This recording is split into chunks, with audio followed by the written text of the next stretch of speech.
Welcome once again to Lehto's Law. Here's Steve Lehto. I talk about police officers on here from time to time, and got an interesting story sent to me by Dan with two N's, D-A-N-N. And the story is from KSAT, K-S-A-T. San Antonio police officer has been fired after being charged with lying in a report, according to records. The police haven't gone out of their way to publicize this, but the news is getting the word out. And it's one of those things, people say that when the police do something bad, it focuses a spotlight and it gets amplified to the point where all police get painted badly. And that actually has some truth to it on some level. But I think most people know that not all cops are bad and all that. But here's the deal. When something like this happens, I think they should come out and publicly hold a press conference and let people know this happened, because that's how you let people know that we will not tolerate this kind of behavior in this workplace, okay? So the man was fired in November, shortly before his criminal indictment. So as you can imagine, if he's about to be indicted criminally, he's a police officer, that might be an issue.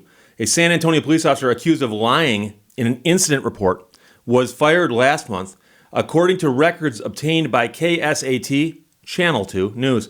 Officer Lucas received the indefinite suspension notice November 16th, 2 days before he was indicted and charged with tampering with a government record. And this is one of the things we talked about before, is that if the police officer does something wrong, you can often look at it and go, well, that's a very serious thing, because if they, for instance, lie to get someone convicted, there's a good chance that person shouldn't have been convicted. Okay? In other words, without that evidence, would the conviction have happened? And there's other issues here, but when they make a false statement, depending on the setting in which they're making the false statement, that false statement can be a crime. So in a written document, it could be tampering with a government record. It could also be perjury if it's a sworn statement, and so on. The criminal charge and indefinite suspension stemmed from an incident in November of 2019. And yes, that is a problem, that it took 2 years for this to come to attention. But that officer and another conducted a traffic stop in the 800 block of North Hamilton. After pulling over, the driver fled from police, resulting in a pursuit that led the driver to crash into another police car. And by the way, I'm not condoning the behavior of the guy or gal who's fleeing from the police and wrecking cars. That, of course, is completely wrong also. But as you know, two wrongs don't make a right. Investigators found multiple issues with how Lucas handled that particular incident. He was wearing a body cam.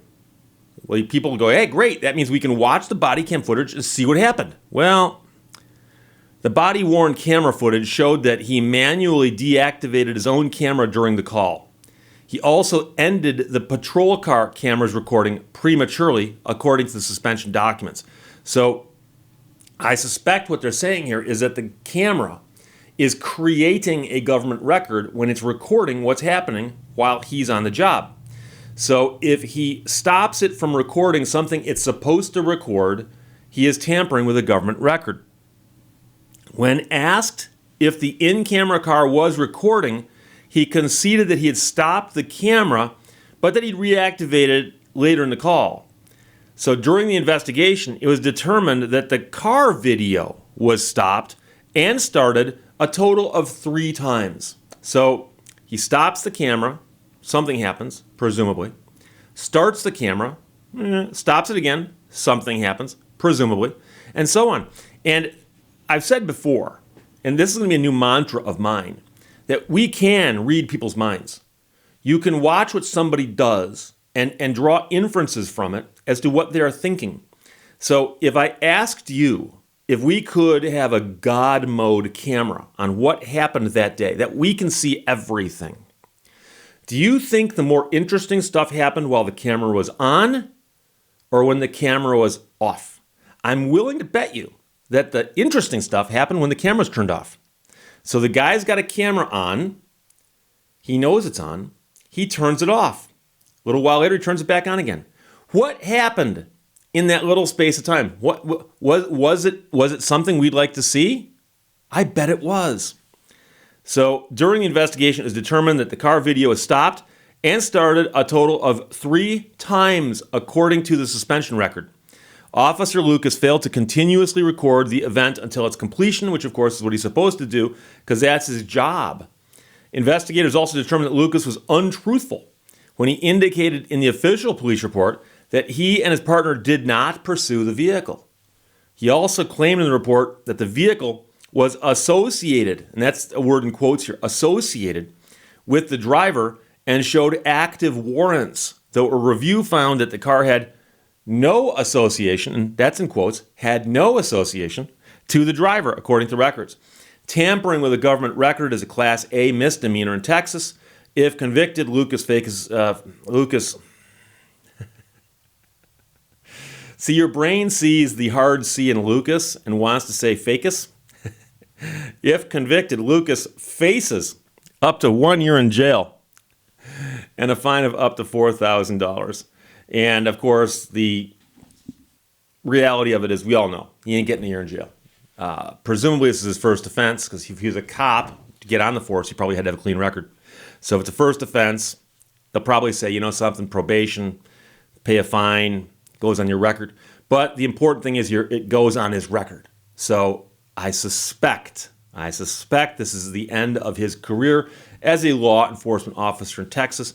I could be wrong, but I suspect that's the case. So it's a Class A misdemeanor for which, if he's convicted, and remember, he's innocent unless and until proven guilty. And he faces a fine of up to $4,000.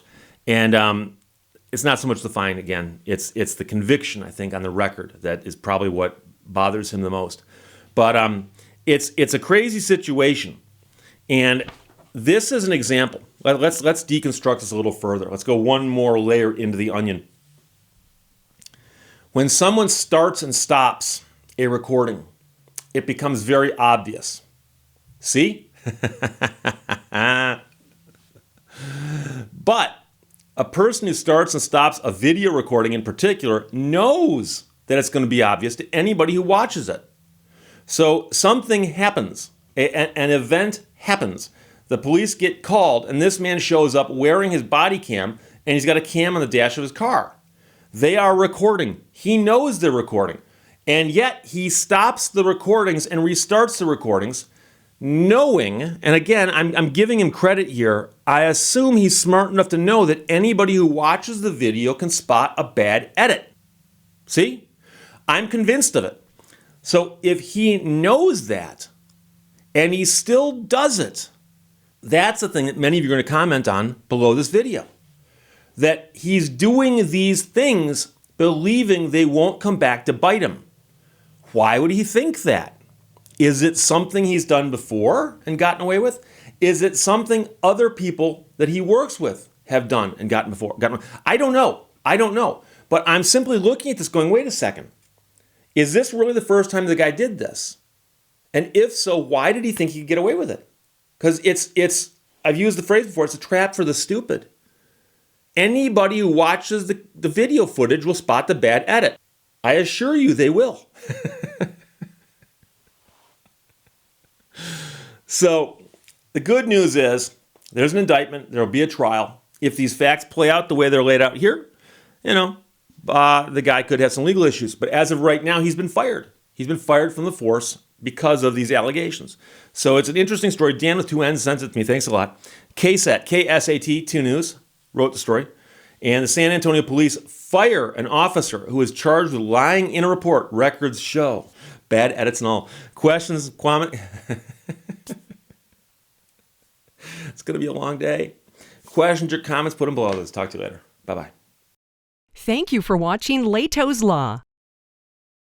Words can be medicines. They can also be poisons. Words can heal. They can also kill. It all depends on how, when, and where they are used and against whom.